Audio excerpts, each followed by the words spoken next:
ஆனை கட்டி போரடித்த அப்பன் சுப்பன் காணவில்லை.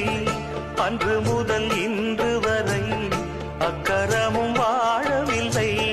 வெட்ட வெட்ட வாடைதான் அது அள்ளித்தரும் வாழ்வைத்தான்.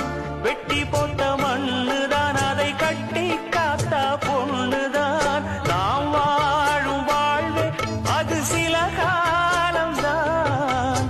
உறவோடு வாழ்ந்தா அது பூக்கோலம்தான். கெட்டாலும் பட்டாலும் உன் பேரந்தான். என்னடி ஞான பெண்ணே, உண்மை சொல்லடி ஞான பெண்ணே.